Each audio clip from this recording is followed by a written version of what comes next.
Tenía solo 19 años cuando me ofrecieron el sueño de muchas, una vida de lujos, amor y promesas eternas. Lo que no sabía era que todo eso venía con una jaula invisible. No fui vendida, no fui forzada, fui elegida, y eso fue lo más aterrador. Creí que sería su reina, pero terminé siendo solo un susurro en su historia. Hoy, después de años, decidí contar lo que nadie se atreve a decir, porque hay silencios que pesan más que cualquier grito. Y este fue el mío. Una historia real, una decisión irreversible. Una noche con un jeque, que cambió mi vida para siempre. Cuando mi madre me entregó esa carta con un sello dorado, no sabía que estaba abriendo la puerta a una jaula de cristal. Tenía 19 años. Y, aunque siempre me consideré una chica madura para mi edad, la verdad es que no tenía idea de lo que significaba ser mujer en un mundo donde los sueños se negocian con silencios. Crecí en un pueblo pequeño, donde las expectativas eran tan estrechas como las calles. Mi padre murió cuando tenía 8 años y, desde entonces, mi madre se convirtió en todo: guía, refugio y, sin quererlo, también en mi carcelera. Ella siempre decía que lo único que deseaba era protegerme. Pero proteger no es lo mismo que decidir por alguien, y mucho menos cuando se trata de amor, o de lo que creemos que es amor. La carta venía de un conocido de la familia, un hombre que hacía años vivía en Dubái, con conexiones con empresarios árabes y jeques. Decía que había comentado sobre mí con uno de ellos, y que el jeque, al ver una foto mía, mostró interés en conocerme, que era una oportunidad única, que cambiaría nuestras vidas, que no tenía que hacer nada que no quisiera, que solo era una cena. Es solo una cena, repetía mi madre mientras planchaba el único vestido elegante que tenía. Yo no dije que no, tampoco dije que sí. Fui arrastrada por la corriente que arrastra a todas las mujeres cuando el miedo se disfraza de esperanza. Llegué al palacio en la noche más silenciosa que recuerdo. Todo era dorado, brillante, demasiado grande. Me sentí como un insecto debajo de una lámpara encendida. El jeque tenía aproximadamente 40 años, ojos negros como el mármol, y una sonrisa medida, casi ensayada. Hablaba con suavidad, pero sus palabras tenían peso. Me preguntó si me gustaba viajar, si creía en el destino, si sabía que en algunas culturas los matrimonios arreglados aún eran la norma. Me reí nerviosa. Él no. Esa noche no pasó nada físico, pero algo en mí sí se rompió. No porque él fuera cruel, no porque me forzara, sino porque sentí, por primera vez, que estaba siendo vista como algo que podía ser elegido, como una fruta en un mercado. Y me odié por no levantarme de esa mesa, por no gritar, por sonreír. Durante los días siguientes me enviaron regalos: ropa, perfumes, un teléfono nuevo, mensajes con poemas árabes traducidos. Eres como la luna sobre desierto, decía uno. Yo los leía sin saber qué sentir. Parte de mí se sentía halagada, otra atrapada. Y entonces llegó la segunda carta. Esta vez, con una propuesta. Formal. Matrimonio. Mi madre lloró de alegría. Dijo que la vida me estaba premiando, que el destino finalmente nos sonreía. Yo me encerré en el baño y lloré de miedo. No porque el jeque fuera malo, sino porque yo no sabía quién era yo, y menos aún, quién sería si decía que sí.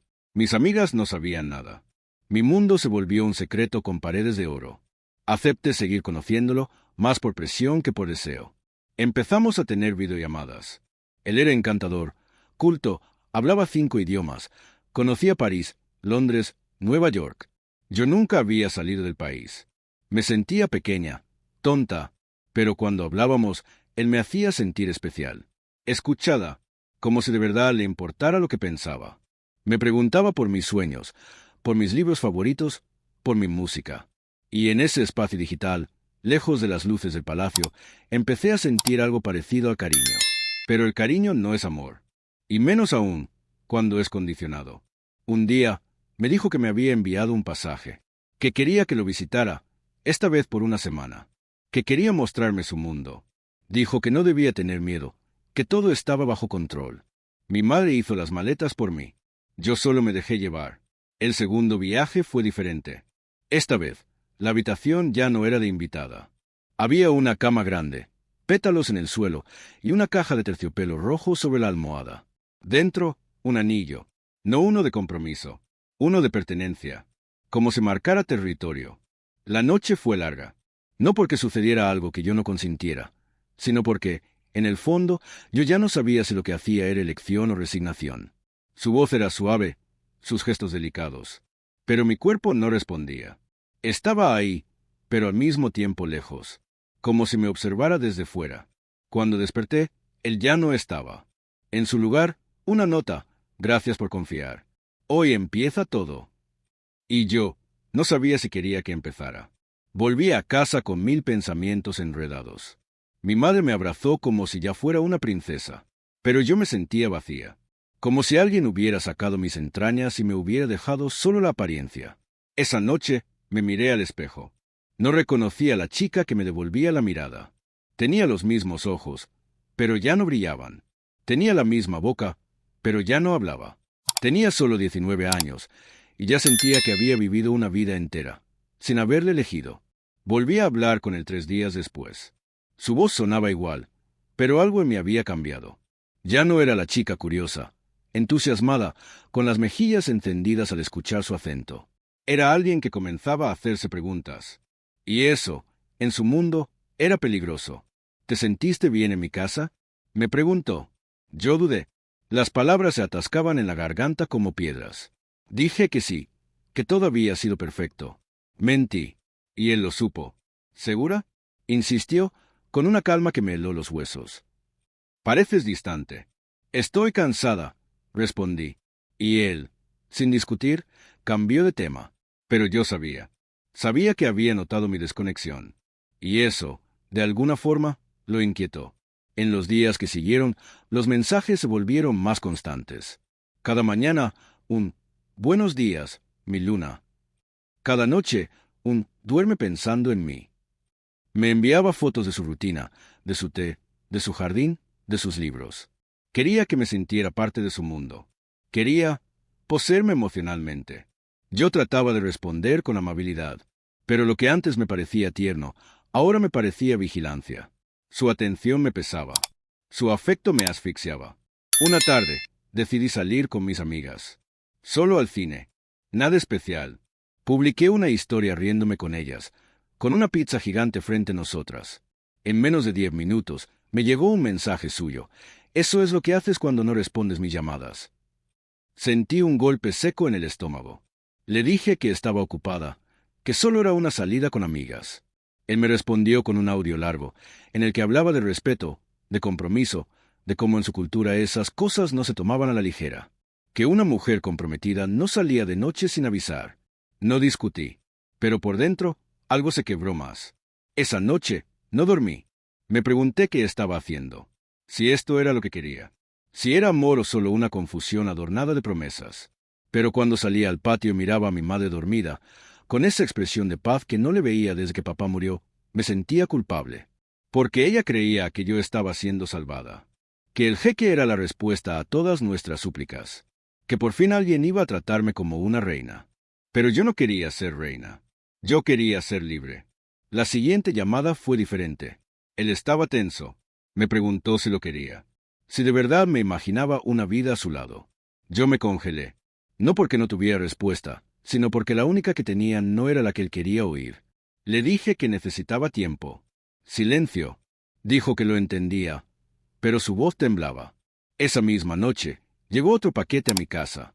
Esta vez, no eran perfumes ni vestidos. Era un pasaporte. El mío, renovado. Y dentro, un billete de avión para 2 semanas después. Todo está listo.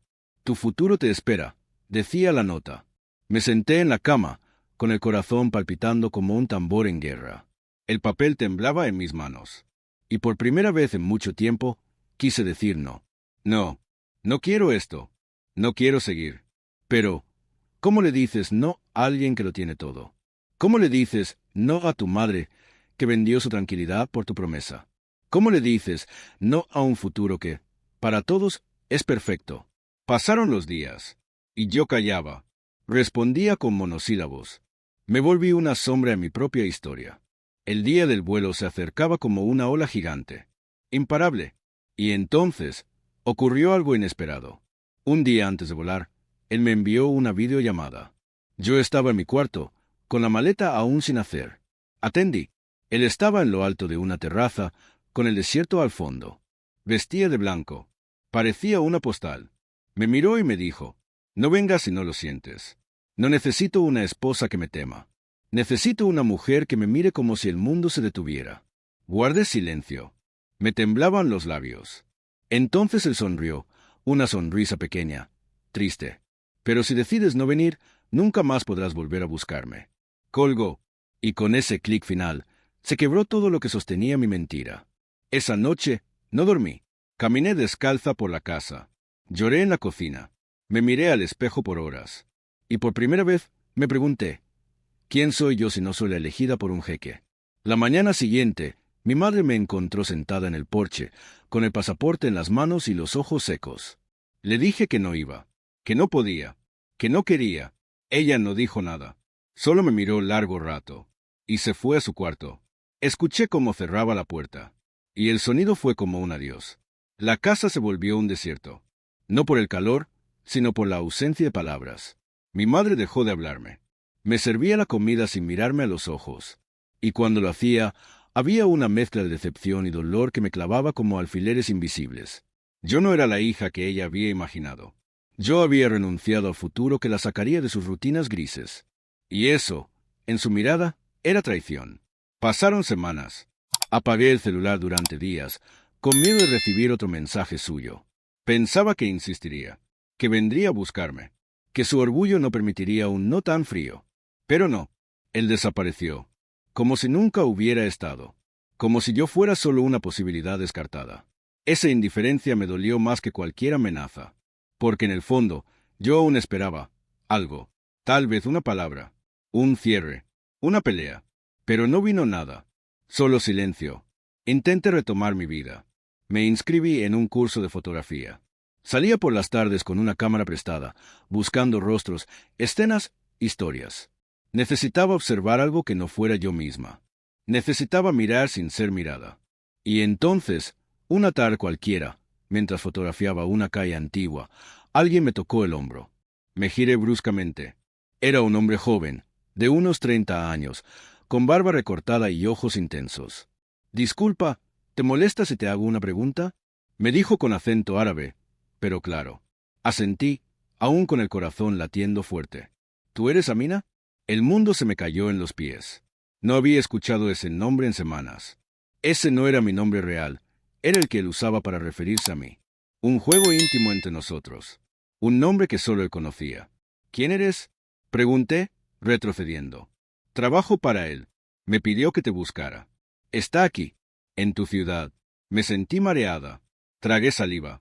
No entendía nada. ¿Cómo? ¿Por qué? ¿Aquí? ¿Por qué? Porque no podía quedarse con la duda.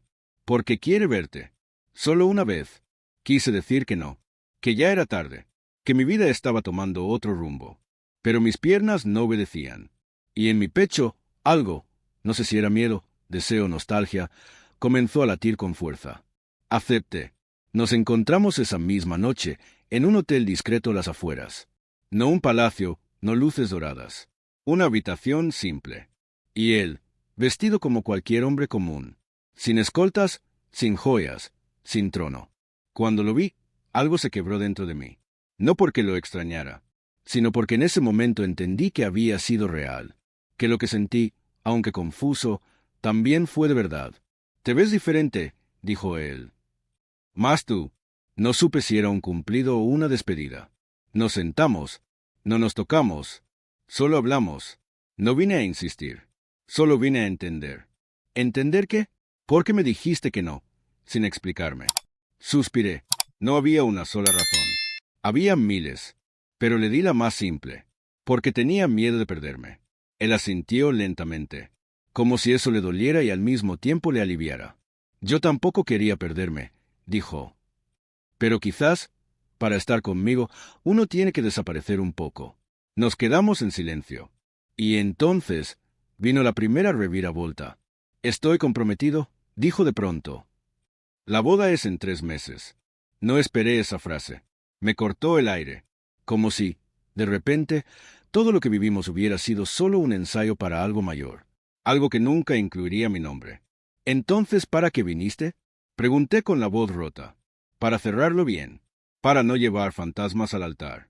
Me dolió. Mucho. Pero también lo entendí. Nos abrazamos. Fue largo, callado, profundo, como si estuviéramos despidiéndonos de una vida que nunca empezó. Y en ese abrazo no había deseo, solo tristeza y respeto.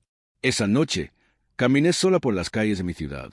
Llovía, me dejé mojar. No corrí, no me escondí. Era como si el agua lavara lo que él había dejado en mí. Sus promesas, sus silencios, su sombra. Al llegar a casa, mi madre me esperaba despierta. No preguntó nada. Solo me miró, y por primera vez vi lágrimas en sus ojos. ¿Estás bien?, susurró. Asentí, y ella me abrazó, como si también estuviera soltando algo. Después de aquella noche, algo me cambió. No era el dolor lo que me marcaba, sino la certeza. Ya no tenía dudas. No volvería. No buscaría respuestas. No esperaría mensajes. Era la primera vez en meses que me sentía completa, aunque rota. Retomé mis días con una fuerza nueva. Volví al curso de fotografía con otra mirada. Mis manos temblaban menos al sostener la cámara. Mis ojos encontraban belleza en lo simple. Una ventana entreabierta, un perro durmiendo, una anciana vendiendo flores. Empecé a imprimir algunas fotos y a colgarlas en mi cuarto. Eran recuerdos de calles, no de personas. Quizá porque las calles no te abandonan. Solo están ahí. Una tarde, mientras revelaba unas imágenes, un hombre se acercó. Era el mismo que me había presentado al jeque meses atrás.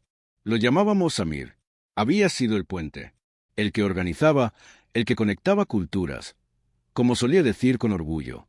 «Necesito hablar contigo», me dijo, sin rodeos. Lo miré con recelo.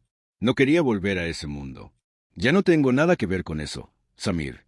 No es sobre él, es sobre ti». Fruncí el ceño. No entendía. ¿Sobre mí? Sí.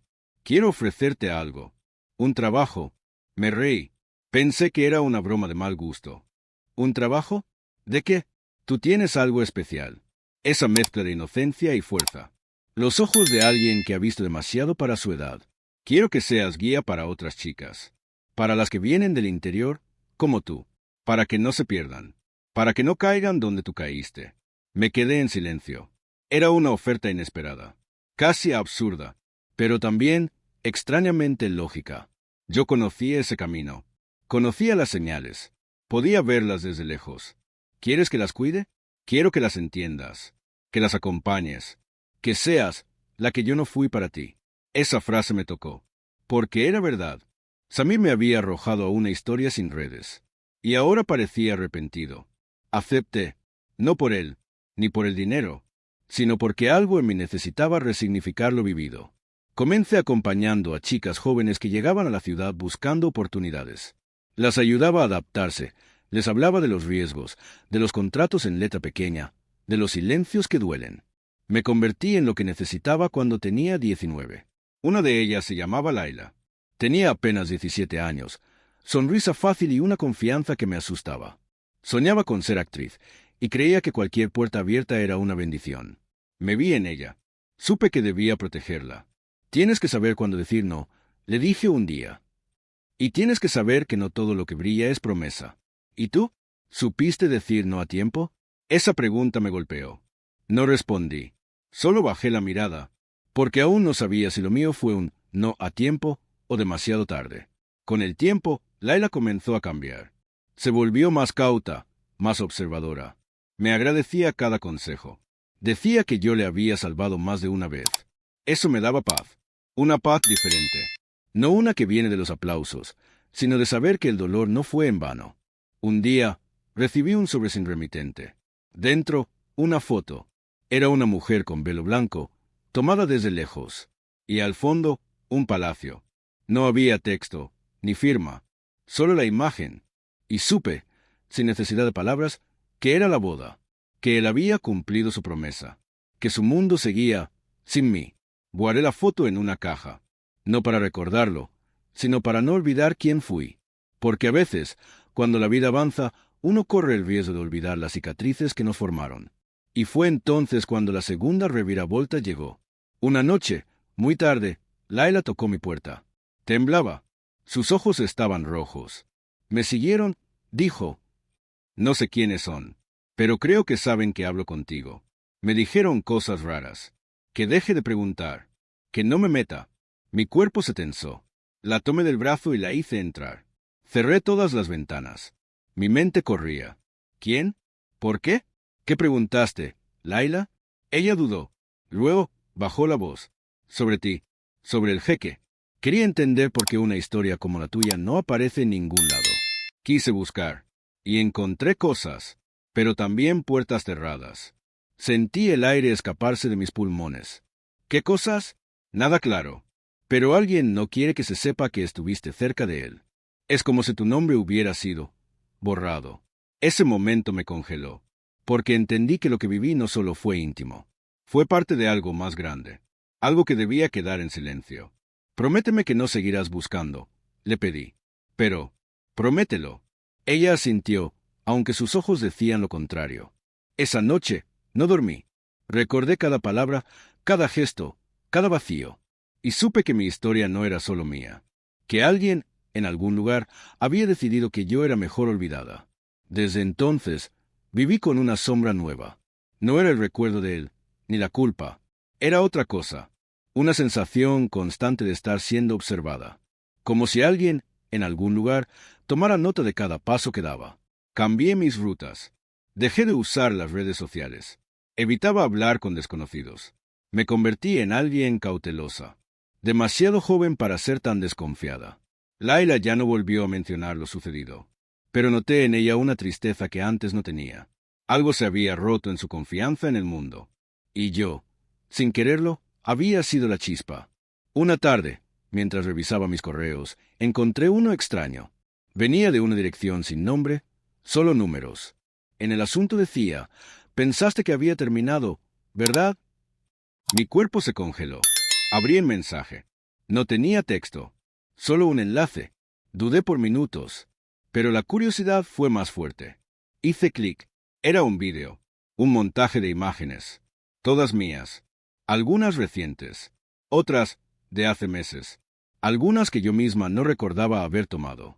Caminando por la ciudad, tomando café, conversando con Laila. En una incluso aparecía entrando a mi casa. El mensaje era claro, me estaban siguiendo. Cerré la laptop de golpe. El corazón me latía en los oídos. No sabía qué hacer. Llamar a la policía no tenía sentido. ¿Qué les diría? ¿Que un jeque poderoso del Medio Oriente me había amado, abandonado y ahora me vigilaba? Sonaba ridículo. Y peligroso. Respiré hondo. Pensé en huir. Cambiar de ciudad. Empezar de nuevo. Pero entonces recordé algo que había aprendido con el tiempo. Huir no es libertad. Es solo otro tipo de jaula. Decidí quedarme. Pero con cuidado. Los días siguientes fueron extraños. Silenciosos. Sin más mensajes. Como si el vídeo hubiera sido solo un recordatorio. Estamos aquí. Y lo sabemos todo. Volví al trabajo. Volví a ver a Laila. Volví a tomar fotos. Pero ya no era igual. Todo tenía un filtro de alerta. Una noche, mientras organizaba unas imágenes para una exposición local, encontré una que no recordaba haber tomado. Era una fachada antigua, con una figura a lo lejos. Al acercar el zoom, sentí un escalofrío. Era él, el jeque, parado en una esquina, con gafas oscuras, sin escoltas, como un ciudadano cualquiera. Pero era él, sin duda. No entendía cómo esa foto había terminado en mi cámara, ni cuándo la había tomado. La borré, de inmediato, pero el temblor en mis manos tardó horas en irse. ¿Estaba aquí? ¿De nuevo? ¿Por qué? No había lógica, ni advertencia, solo la certeza de que algo se movía bajo la superficie. Una semana después, Samir volvió a aparecer. Esta vez, su rostro tenía arrugas que antes no estaban, como si el tiempo lo hubiera alcanzado de golpe. Necesito hablar contigo. Es urgente. No tengo nada más que decirte, Samir. No es por mí, es por ti. Entró sin pedir permiso. Se sentó. Me miró como si fuera a soltar un secreto que pesaba demasiado. El jeque nunca te olvidó, dijo, con la voz quebrada. Lo que viviste con él no fue un capricho. Fue real, pero también fue un problema. Porque tú no eras parte del plan. ¿Qué plan? Uno donde las emociones no cabían. Donde todo estaba decidido antes de que tú aparecieras. Me senté frente a él. Sentí un nudo en el estómago. Entonces, ¿por qué me buscó? Porque te amó. Y eso lo desordenó todo. Pero alguien como él no puede desordenar el mundo. No puede amar libremente. Está atado a su pueblo, a su familia, a su nombre, a un destino que ya estaba escrito. ¿Y ahora? Samir bajó la mirada. Ahora solo quiere asegurarse de que no lo odies. Y de que nunca hables de lo que viviste. Me reí con amargura. ¿Eso vino a decirme? ¿Que me calle? Vine a darte una opción, dijo, sacando un sobre del bolsillo. Dentro había dinero. Mucho. Más del que había visto en mi vida. Esto es para que te vayas. A donde quieras. Nueva identidad. Nuevo comienzo. Él se asegurará de que estés bien, mientras no hables.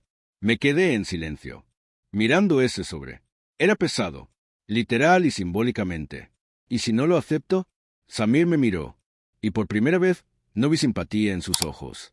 Vi miedo. No lo hagas más difícil. Por favor. No respondí. Tomé el sobre, no por el dinero, sino porque necesitaba pensar, sentir, procesar. Esa noche caminé hasta el muelle. Abrí el sobre. Conté el dinero. Luego lo metí en una bolsa plástica y lo arrojé al mar. El agua lo tragó sin ceremonia. Y yo sentí una liberación extraña. Como si al renunciar a esa salida, estuviera eligiendo de nuevo. Eligiéndome a mí. Volví a casa con las ideas enredadas. Dormí poco. Soñé con desiertos. Con espejos. Con mujeres cubiertas que me susurraban palabras en idiomas que no entendía. Al despertar, supe que la historia aún no había terminado. No un libro, no un artículo. Solo páginas sueltas. Fragmentos. Memorias sin orden. Anotaciones que nacían de madrugada, cuando el sueño no llegaba y los fantasmas me visitaban sin permiso. Lo hacía en una libreta vieja, con tinta azul, como si al poner en papel lo vivido, pudiera recuperar las partes de mí que habían quedado atrapadas en los silencios.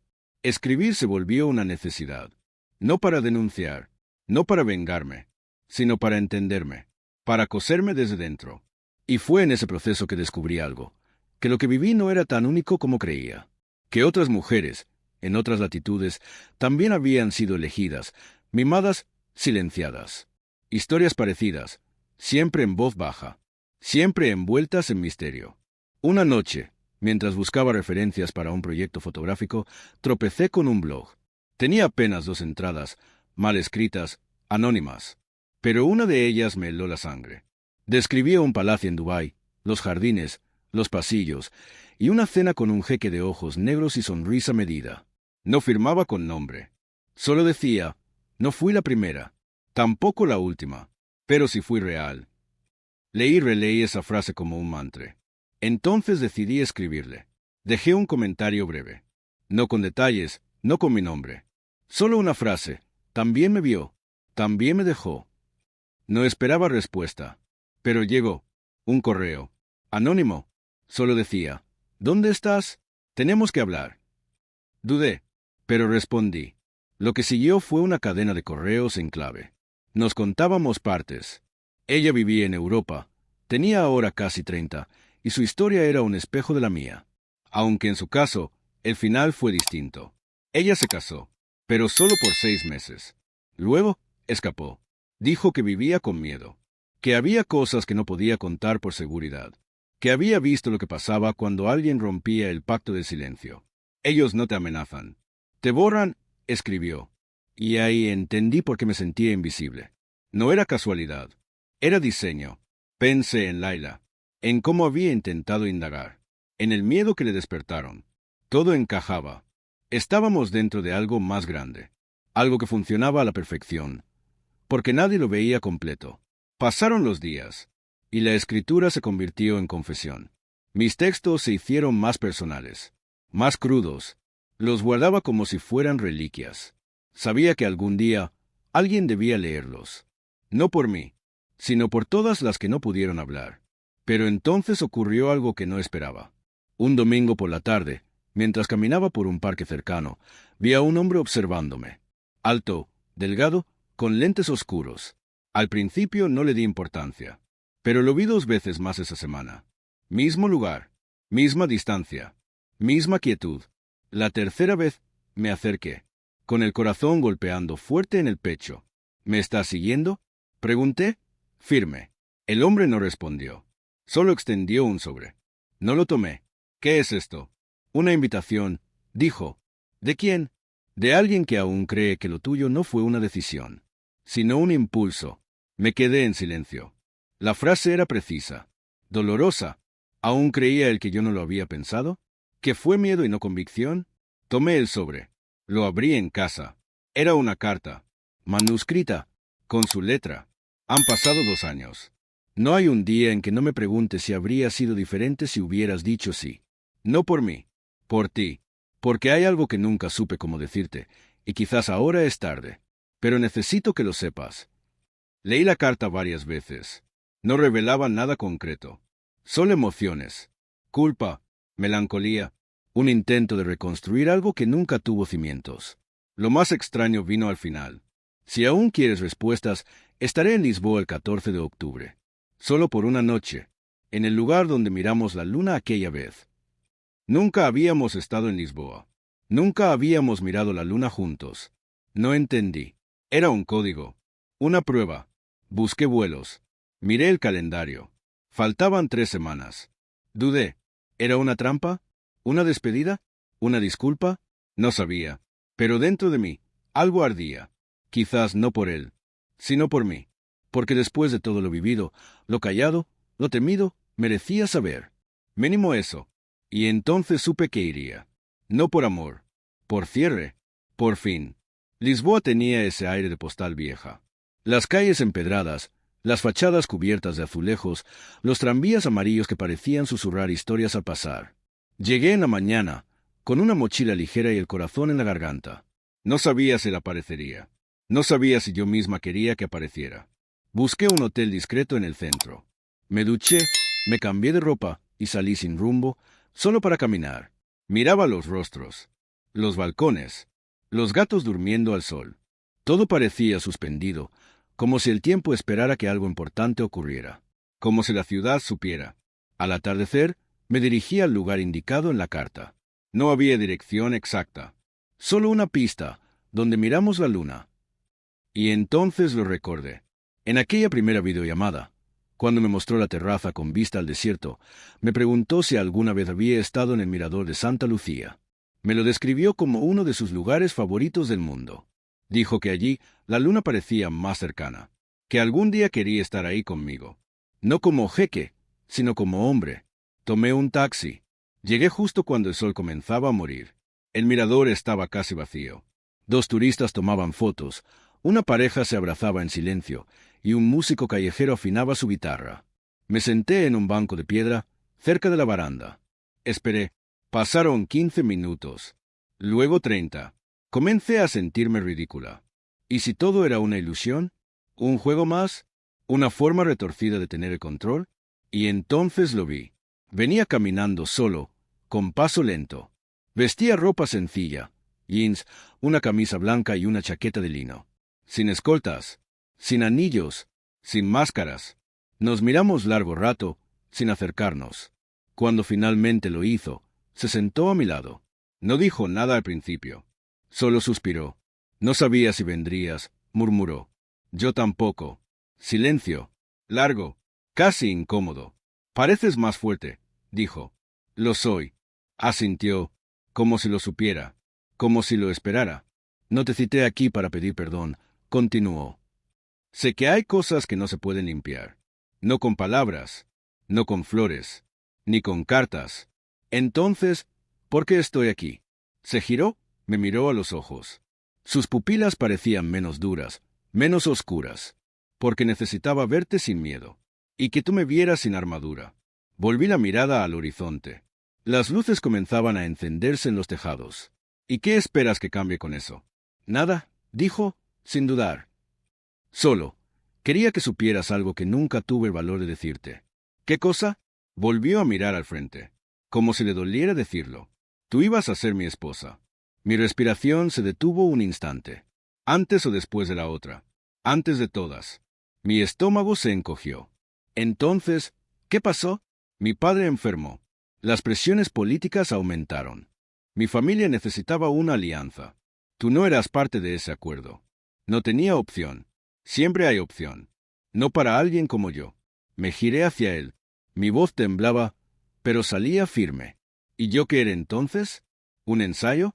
Negó con la cabeza. Rápido, dolido, eras la única verdad que tuve. Esa frase me golpeó en un lugar que no sabía que aún dolía. ¿Y ahora? ¿Por qué decirlo ahora? Porque ella me dejó, confesó.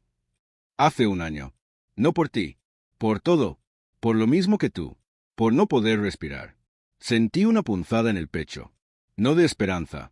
De tristeza. Por él. Por mí. Por todos los... Y sí. Que no fueron. No vine para volver contigo, aclaré. Lo sé. Y tampoco vine a pedírtelo. Entonces, ¿por qué estamos aquí? Porque a veces lo único que queda es cerrar lo que se abrió mal. Nos quedamos en silencio. La guitarra del músico comenzó a sonar. Una melodía suave, melancólica. La luna, tímida, se asomaba entre las nubes. Y por un momento, no fuimos ella y yo. No fuimos pasados ni promesas. Solo dos personas que compartían un dolor antiguo bajo un cielo nuevo. Me iré mañana, dijo él. No dejaré más rastros. Eso ya lo hiciste una vez, dije, con una sonrisa amarga. Esta vez, tú lo elegiste. Me levanté. Él también. Nos abrazamos. Breve, intenso, limpio. Y al soltarme, me dio un sobre. No es dinero. No es una carta. Solo una fotografía. Lo guardé sin mirar. Nos separamos en direcciones opuestas. No volví la vista atrás. No quería que ese momento se convirtiera en otra despedida a medias. Esa noche, abrí el sobre la habitación del hotel. Era una foto. Yo, con 19 años, sentada en una terraza, mirando la luna. Alguien la había tomado sin que yo lo supiera. Y al reverso, una frase escrita a mano. Siempre fuiste más real que mi destino.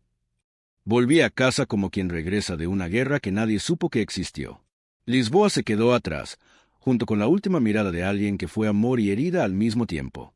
El sobre con la fotografía lo escondí dentro de un libro, como si fuera un secreto demasiado precioso para estar expuesto, pero demasiado doloroso para ser destruido. En los días siguientes, intenté seguir con mi vida.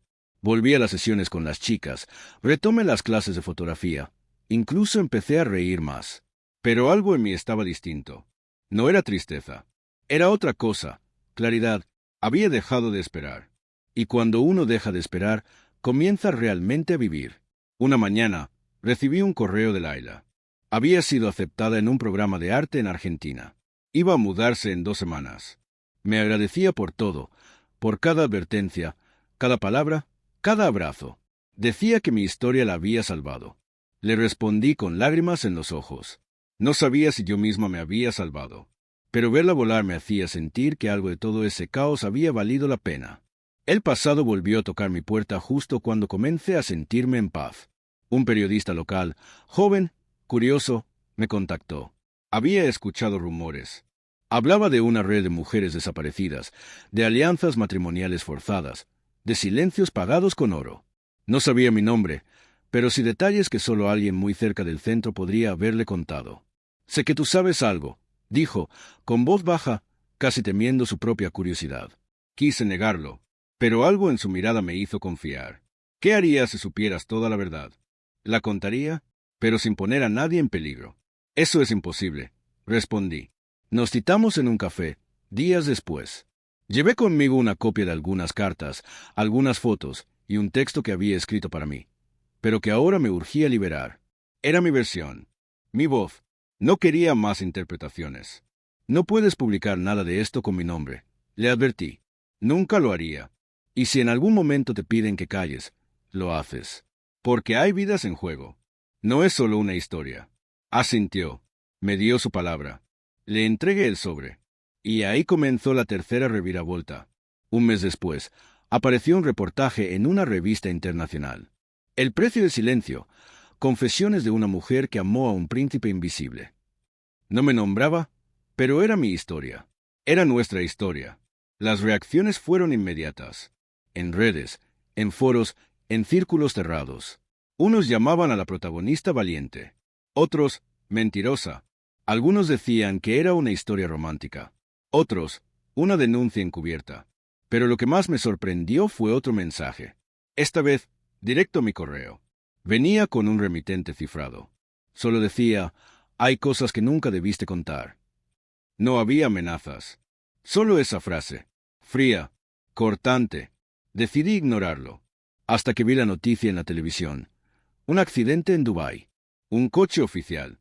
Una figura importante. El nombre no ha sido revelado, decía el reportero. Pero yo lo supe. Antes que todos. Antes que lo confirmaran. Era él. No lloré. No grité. Solo me senté en el suelo, con las manos en el pecho. Murió. Y con él, murió también una parte de mí. Pasaron días. Y luego semanas. En los medios, comenzaron a surgir rumores. Que no fue un accidente. Que había demasiadas preguntas sin responder. Que alguien quería borrar rastros. El periodista que publicó mi historia desapareció por unos días. Luego volvió, pero con la voz distinta. Más baja, más nerviosa. Tienes que tener cuidado, me dijo una tarde. Estás en la mira. ¿De quién? De los que necesitan que esta historia muera con él. Quise tener miedo, pero no lo sentí, porque ya no tenía nada que perder. Ya lo había perdido todo. La inocencia, el amor, la fe en los finales felices. Ese mismo día, recibí un último paquete. Sin remitente, sin instrucciones. Solo una caja pequeña, de madera tallada. Dentro, un anillo. El anillo, el que había encontrado sobre la almohada de mi segunda visita a su palacio. Y una nota, escrita a mano, con su caligrafía.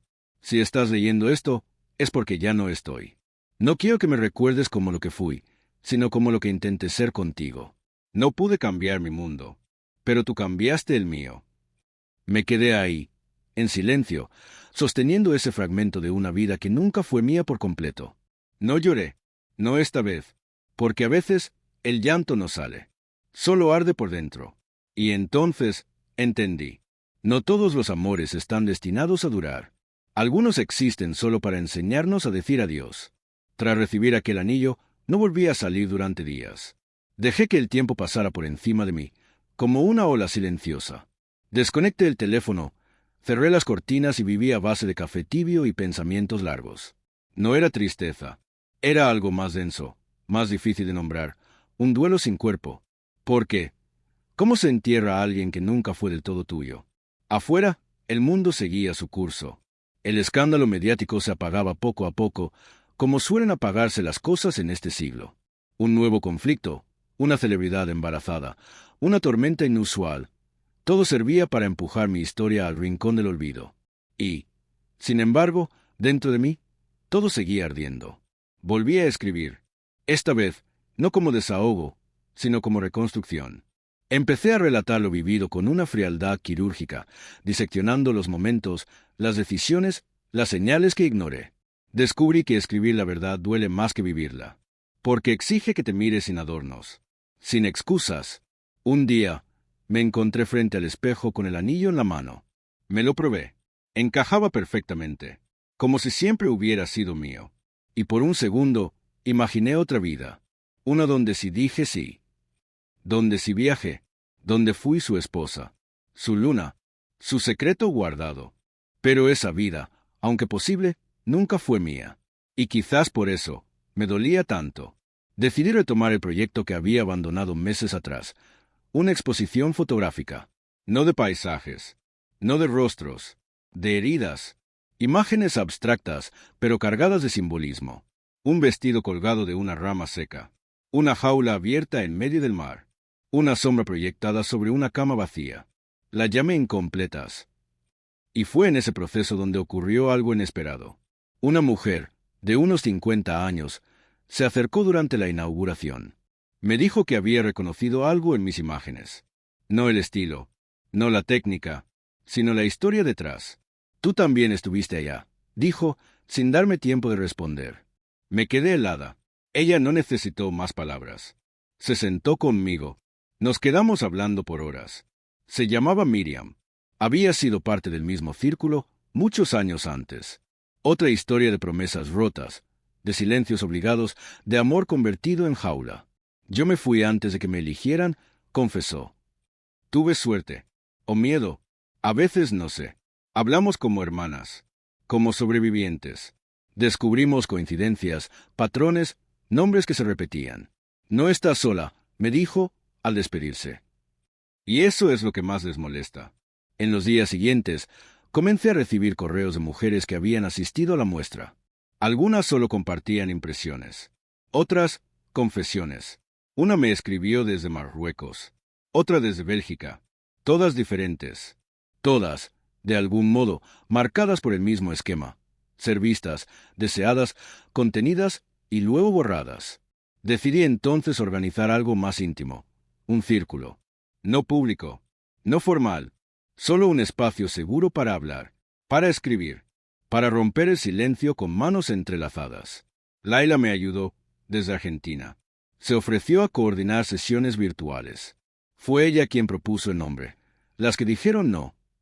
Y ahí nació algo nuevo. Ya no era una historia solitaria. Era una red. Una constelación de vivencias que, al unirse, comenzaban a tener sentido. Pero justo cuando empezábamos a crecer, ocurrió la última sacudida. Una noche, al volver a casa, encontré la puerta entreabierta. Mi corazón se aceleró. Entré con cautela. No faltaba nada. Nada estaba revuelto. Solo una cosa había cambiado. Sobre mi mesa, una caja. Pequeña, negra, cerrada con una cinta roja. La abrí con manos temblorosas. Dentro, una carta. Una sola hoja. Con la misma caligrafía de la última nota que recibí de él. Pero no podía ser. Él estaba muerto. Lo sabían los medios. Lo confirmaron fuentes oficiales. Lo lloraron figuras públicas. Y, sin embargo, la letra era suya. Si estás leyendo esto, es porque sobreviviste. Tragué saliva. Lo planeé todo. Cada paso. Cada silencio. Incluso mi desaparición. Nunca quise arrastrarte a mi mundo. Quise que supieras que, incluso en la mentira, mi amor fue verdad. El mundo giraba. No puedo decirte dónde estoy, ni si algún día volveré a verte. Pero si alguna vez sientes que la sombra vuelve, escribe. No para mí, para ti, porque tu voz fue lo único que me hizo humano. Cerré la carta con el corazón latiendo en los dedos. Era imposible. O tal vez no. Quizás nunca sabría la verdad. Pero entendí algo. La historia que viví no necesitaba un final perfecto. Solo uno verdadero. Y ese final estaba cerca. Solo faltaba una carta más. La mía. Han pasado 3 años desde la última vez que supe de él. O de su sombra. No hubo más cartas. Ni cajas misteriosas. Ni señales escondidas. Tal vez se desvaneció del todo. Tal vez sigue observando desde lejos. Pero ya no importa.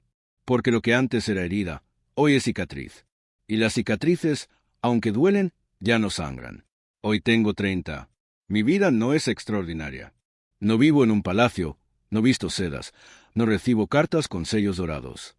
Pero cada mañana me despierto sabiendo que todo lo que soy, lo elegí yo.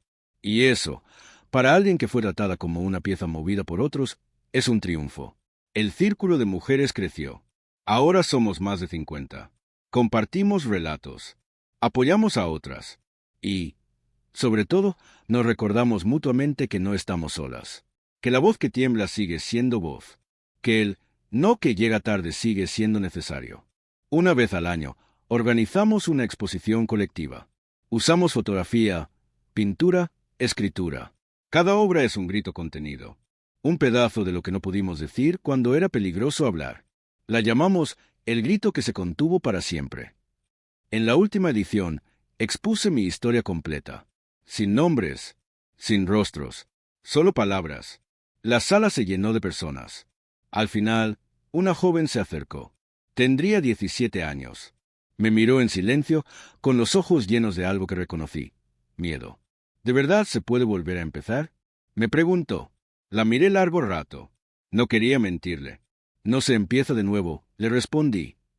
Se sigue, pero desde otro lugar. Ella sonrió, pequeña, pero fue suficiente. Después de esa muestra, decidí escribir un libro. No una novela, no una crónica, algo más íntimo. Una carta larga a quien alguna vez fui. A esa chica de 19 que creyó que el amor era obedecer. Que pensó que decir no era traicionar a su madre, a su futuro, a su país. Le escribí para decirle que no era débil, que era valiente, que sobrevivir no es rendirse, es resistir de otra forma. El libro se publicó de manera independiente. No tuvo grandes ventas, pero se compartió entre mujeres. Algunas me escribieron desde hospitales. otras desde refugios, una, incluso, desde una cárcel, todas diciendo lo mismo: gracias por contar lo que yo no pude. Nunca quise ser ejemplo, ni bandera, ni mártir, solo alguien que se atrevió a escribir cuando ya no quedaba nada más. Hace poco volví a Lisboa. No para verlo, para verme. Fui al mismo mirador. Me senté en el mismo banco. La ciudad era la misma, pero yo no. Ahora, la luna no me parecía distante, ni sagrada, solo bella, como debe ser. Llevé conmigo una caja pequeña. Dentro, el anillo, la última carta, la fotografía. Caminé hasta el borde del mirador y la dejé allí, envuelta en un pañuelo blanco. No como ofrenda, sino como cierre. Alguien más la encontrará, algún día, y quizás leerá esa historia como una leyenda urbana, como un amor imposible, o como un eco de algo que ocurrió hace mucho, en otra vida. Y estará bien, porque mi historia ya no me duele. Ahora soy otra. No la niña que aceptó una invitación sin entender el precio. No la joven que confundió atención con amor. No la mujer que temía ser olvidada. Ahora soy la que recuerda, la que escribe, la que acompaña. Y si me preguntas si aún lo amo, no sabría qué decirte. El amor que no se vive, no se borra, pero se transforma. Él fue mi tempestad, pero también fue el viento que me empujó a encontrar mi voz. Y ahora, cada vez que me siento frente a una hoja en blanco, escribo desde allí, desde la verdad, desde el silencio que por fin aprendí a nombrar, desde el grito que contuve, y que ahora ya no necesito soltar.